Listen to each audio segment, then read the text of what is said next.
invite us to Memory of J. It's by the water feature, which is so fortuitous. I just can't believe this happened because every vacation we took had to do with a river, a lake, an ocean, a stream, a jam.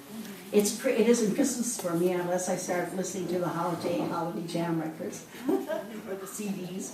And so it's wonderful to have them here. And then I'm going to have a few speakers, a few people present a few words. And so first I want to introduce my children. So would you guys stand up with me, please? Whoa! Some of you know me. Courtney, you're my child. Oh, you're married to one of my children.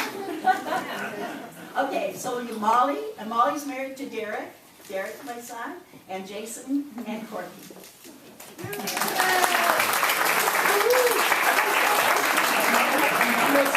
So just stay seated for a minute, and now I'm going to ask my niece, Max, to give a few words, or say a few words on behalf of the nieces and nephews. Can you guys all hear me without this? No. Okay, so the mic. All right, now can you hear me? Yeah. All right, great. Well, first of all, Marsha, thank you for having all of us here to celebrate family, Jay, and that we all think about doing something like this, but how many of us ever do it? And you did it, so thank you.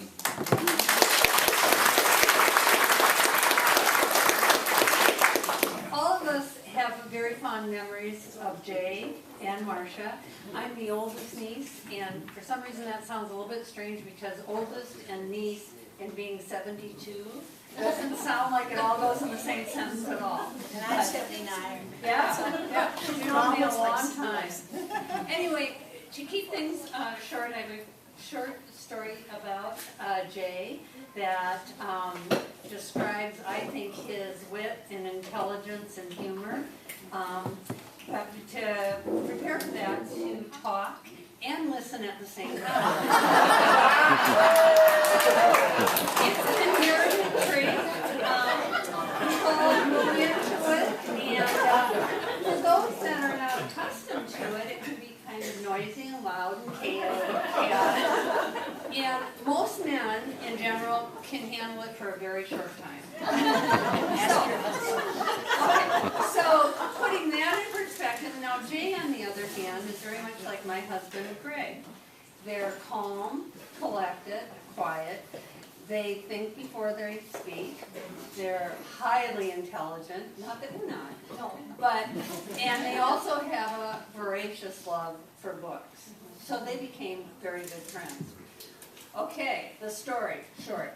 The summer that Jay was diagnosed, early in the summer, there was another CAMPA event, but it also provided the opportunity for Greg and I, to have 3 CAMPA aunts, Marsha and Jay, and ourselves over for dinner. And it was agreed upon ahead of time that if Jay, because of his treatment and his illness at that time, if it got to be too crazy, that Greg would take him home. Well, Greg and Jay lasted 12 minutes. But the best part of the story is Greg takes Jay home. They both have their books. They're getting all tucked into their chairs and ready to rock and just enjoy the peace and quiet. And Jay very calmly looks at Greg and says, "I saved you, didn't I?"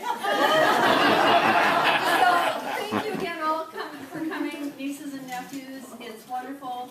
Jay, thank you for the memories. Marsha, thank you for doing this.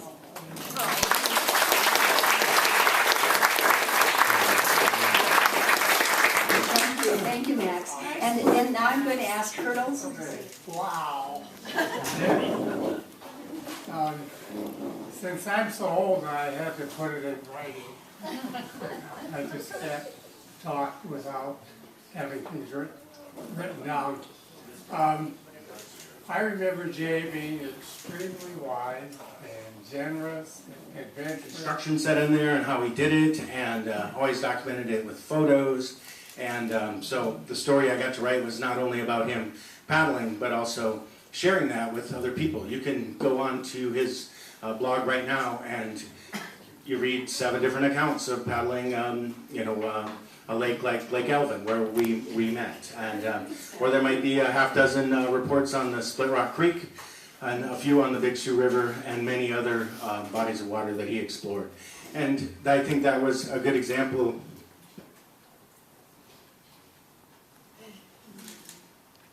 It's played all the time, and it was definitely, that was Jay's call sign, and I'm not going to press my luck and just kind of. Amateur radio is a network that is more than the internet. It does the internet as well, but if everything goes wrong, the amateur radio operators like Jay would be out there. And I have my license now. I didn't follow in Jay's footsteps, but he had taught me enough about it that when I met my friend Matthew, I'm the recipient of Jay's amateur radio gear, and later this summer, going to take a couple steps, and Whiskey Bravo Zero, Romeo, we'll tell Juliet soon, so I'll have to forget my old one, which is KE0FG.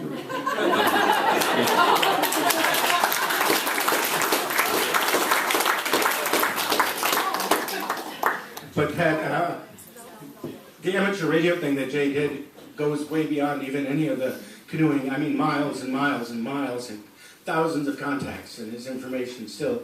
So maybe someday out there somebody's going to see that call sign is still active and reach out to me. So that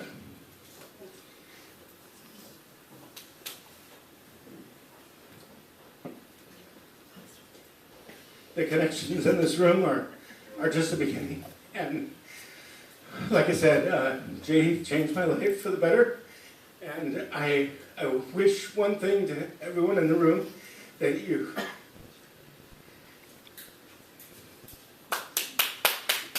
lucky enough to meet someone like him yourself. So appreciate it, and thank you for bearing with. And Marsha, I'll turn it back to you.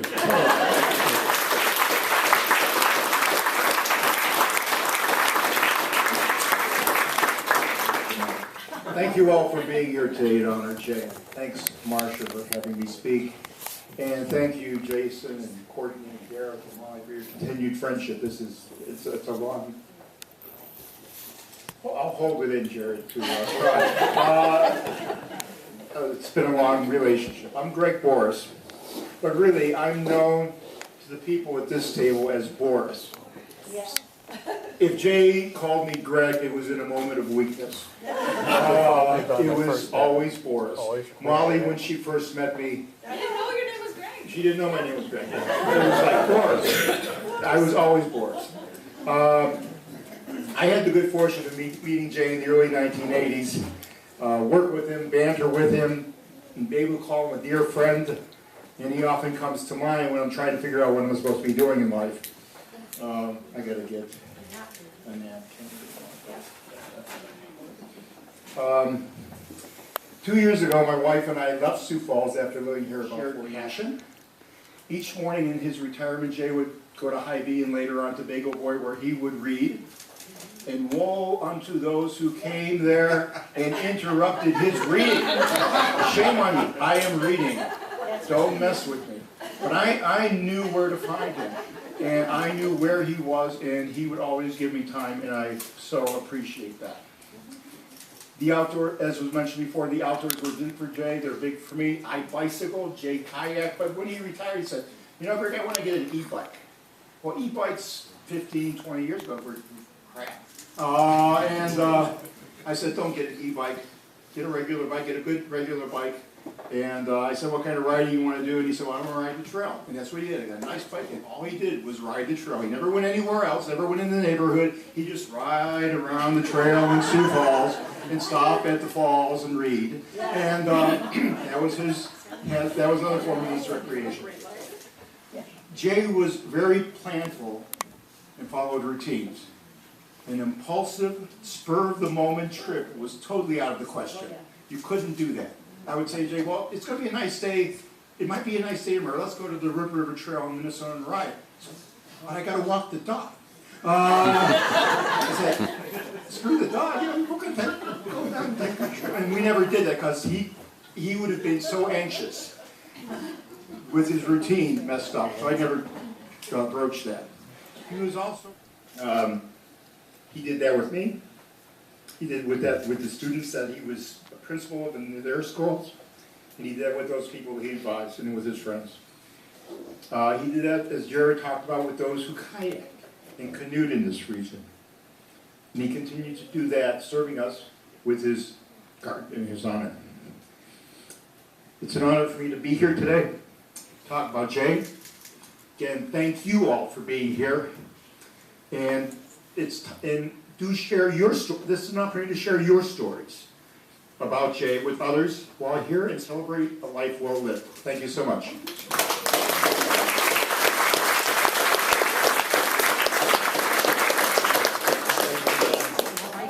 Delightful music and the food is served. I'm sure it's all set out.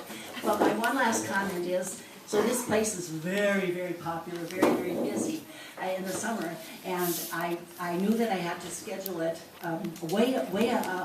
more than a year ahead of time. I had to schedule this, and I had to pay. and so I say what? Passing the hat? No, but speaking of the South Dakota retirement system, this is one of the reasons that you're here. Very, very, very. Appreciate that. I'm living well. Yeah. Jared knows. Anyhow, so I told my friend Bernice, who's about as down to earth and practical as you can get. It's a wonderful friend. And I said, Bernice, I had to put all this money down. And what if and no refund? And so what if I'm in a nursing home? What if I'm in assisted living? What if I'm in hospice? What if I'm dead? And Bernice, with her practical knowledge, she said, well, Marsha, if you're in assisted nursing home or memory care, or even hospice, they're going to find a way to get you here. And so I might be here in a wheelchair. Or dead. She said, this is going to be the best memorial place you could ever have. But none of that happened. And we are here, and you can eat, and you can drink, and you can walk in this beautiful place. And so celebrate each other, friendship, love, you just gotta hang on to it. Get it when you have it and hang on to it. Okay, so time for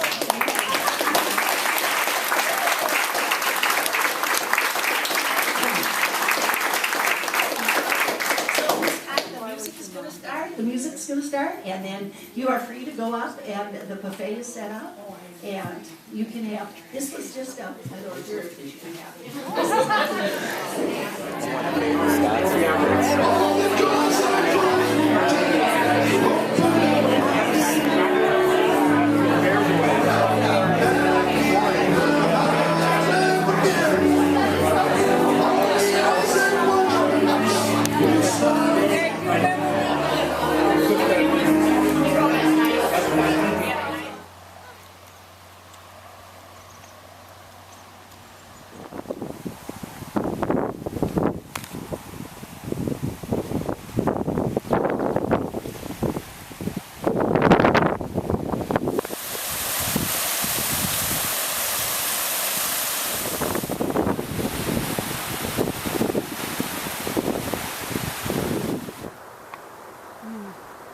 Marsha has the most beautiful landscape.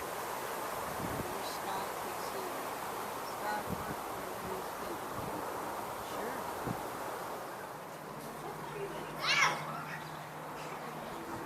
And it's always a celebration. And I was like, and he wants to get rid of so much anyway. So I'm like, no, I don't want to spend. At camp, you had red cheeks and no glasses on. How come you were the only one with no glasses? Are you that tough?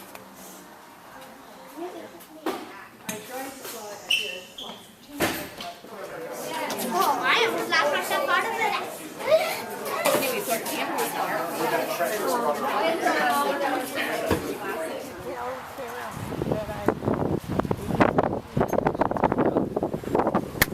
Whoa! Whoa! They're in the same. Champagne poppers?